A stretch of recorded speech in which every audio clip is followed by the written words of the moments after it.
नमस्कार दोस्तों, श्री मंदिरों क्लासेज में आपका एक बार पुनः स्वागत है। राजस्थान का भौतिक स्वरूप में हम पार्ट फर्स्ट में हमने उत्तर पश्चिमी मस्तूल के बारे में पढ़ा था। तो पार्ट 2 में आज हम पूर्वी मैदान के बारे में पढ़ेंगे। पूर्वी मैदान के बारे में पढ़ेंगे। पूर्वी मैदान की अवस्थिति है ना कहीं जहाँ है राजस्थान के नक्शे में, इसको देखें तो यहाँ पड़ता है। ये इस एरिया में वो ये इस एरिया को ये कवर करता है ना कहीं। जो अरावली पर्वतमाला यहाँ आ जाएगी, यहाँ से शुरू ये आ जाएगी और यहाँ ये दक्षिण का पठार आ जाएगा। उन दोनों के बीच का जो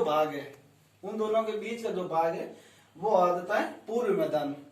तो पूर्वी मैदान के बारे में हम थोड़ा संक्षिप्त जानकारी लेंगे। पहले सामान्य परिचय देखते हैं। तो ये अवशेष है वो तैतीस सागर का है। ये 33 सागर का अवशेष है ना। इसकी उत्पत्ति की माने तो 33 सागर की जो भी अवशेष है उसके हिसाब से। और इसका जलवायु है वो आर्द्र है। यहाँ ना ये बरसात वगैरह यहाँ ज्यादा होती है, आर्द्रता ज्यादा रहती है। हमने जैसे रेगिस्तान में शुष्क होती है, इसकी होती है सिंचाई वाला एरिया है, तो इसकी आर्द्र जलवायु होती है। तीसरा है वर्षा यहाँ 50 से 80 सेंटीमीटर के बीच होती है। 50 से 80 सेंटीमीटर के बीच होती है। मिट्टी चौथी है मिट्टी। तो मिट्टी के बारे में चर्चा करते हैं। तो इसमें जलोढ़ व दोमट मिट्टी पाई जाती है, यानी कि नदियों द्वारा जो मिट्टी लाई जाती है, अपने साथ बहाकर मिट्टी लाई जाती है, उससे ये मैदान बना हुआ है।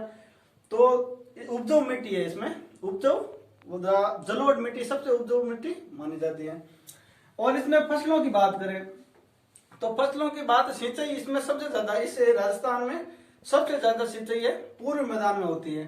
तो इसमें फसलें हैं जौ, सरसों, गन्ना, जवार और ये गेहूं, ये चना, ये फसलें होती हैं। अब इसके क्षेत्रफल की बात करें तो ये राजस्थान का क्षेत्रफल का 23.9% भाग कवर करता है। राजस्थान के क्षेत्रफल का 23.9% भाग कवर करता है। अब इसकी जनसंख्या की बात करें तो जनसंख्या ये राजस्थान की जनसंख्या का 39% 39% जनसंख्या कवर करता है। और ये देखें तो राजस्थान का सबसे ज्यादा जन घनत्व वाला भाग है ना। इसमें 23% जनसंख्या क्षेत्रफल कवर करता है और जनसंख्या 39% कवर करता है।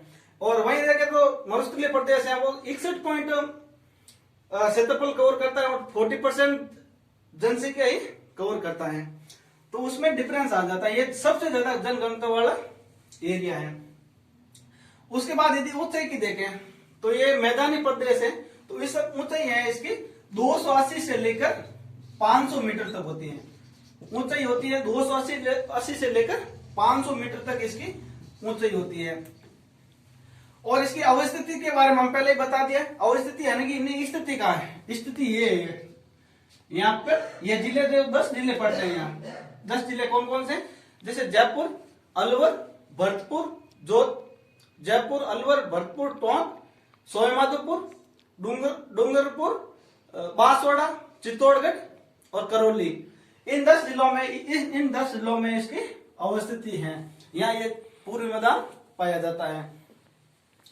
तो अब ये तो होगी इसकी शॉर्ट जानकारी, एक सामान्य परिचय हो गया।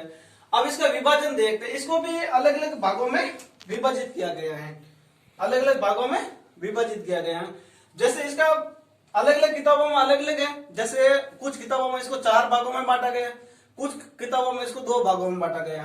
तो हमें ज्यादातर मान्य वो चीज है 4 भागों वाली। तो उसके बारे में देखते हैं। एक होता है माई बेसिन, दूसरा है चंबल बेसिन, तीसरा है बनास बेसिन और चौथा है बाणगंगा बेसिन। ठीक है। माई बेसिन में माई की जो सहायक नदियां है, जो इसको और यदि शॉर्ट टाइम में इसका एक और भी नाम कहते हैं भाई माई बेसिन, यानी कि डूंगरपुर ये बांसवाड़ा वाला एरिया है, ये एरिया माई बेसिन में आता है। इसकी सहायक नदी माई की जो सहायक नदियां है सोम, जाकम, कागदर, वो नदियां इस यहाँ का ये एरिया वो कवर करती है, ये एरिया। ठीक है। और तो दूसरा है बनास बेसिन। बनास या बाणगंगा और बनास बेसिन। दूसरा है चंबल बेसिन। चंबल बेसिन है वो चंबल नदी के द्वारा जो भी उपजाऊ मिट्टी लाई जाती है उससे जो मैदान बना होता है उसे चंबल बेसिन के अंदर आता है। और चंबल बेसिन में सबसे ज्यादा बीड़ पाए जाते हैं। जैसे बीड़ में चंबल के डाकुओं का सबसे सुरक्षित निवास स्थान होता है वो बीड़ होते हैं, वो इस बेसिन में पाए जाते हैं। तीसरा है बनास और बाणगंगा बेसिन। ये दोनों एक सम्मिलित रूप से ही होते हैं। तो बनास नदी की जो भी सहायक नदियां हैं और बाणगंगा द्वारा जो भी मैदान बनाया गया है उस मैदान को बनास बाणगंगा बेसिन भी कहा जाता है। अब कुछ किताबों में इसको दो भागों में बांटा गया, तो दो भागों में बांटा, उसके बारे में बात करते हैं। एक है मध्य माई या छप्पन का बेसिन। ये वाला एरिया है, ये वाला, उसको मध्य माई या छप्पन का बेसिन भी कहा जाता है। यानी कि छप्पन की पहाड़ियां इसी क्षेत्र में आती हैं। दूसरा है बनास और बाणगंगा बेसिन। यानी कि बनास और बाणगंगा नदियों द्वारा जो भी बेसिन या जो भी पूर्वी मैदान बनाया गया है उस मैदान को, ये पूर्वी मैदान के अंदर बनास और बाणगंगा बेसिन कहा जाता है। तो ये पहले आपको बता दिया कि ये 10 राजस्थान के, और इम्पोर्टेंट है कि राजस्थान के, ऐसा क्वेश्चन आता है कि राजस्थान के कितने जिलों को कवर करता है, तो ये 10 जिलों को कवर करता है। और इम्पोर्टेंट है इसमें नहरें कौन कौन सी पाई जाती है। भरतपुर और गुड़गांव नहर है।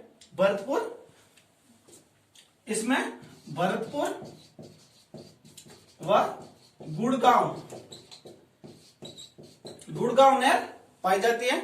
और इसमें तीसरा इम्पोर्टेंट है कि भाई इसमें राष्ट्रीय उद्यान कौन, ये भी क्वेश्चन आया हुआ है, इस पूर्वी मैदान में कौन कौन से राष्ट्रीय उद्यान पाए जाते हैं। तो पूर्वी मैदान में केवलादेव और रणथंभौर है, वो राष्ट्रीय उद्यान पाए जाते हैं।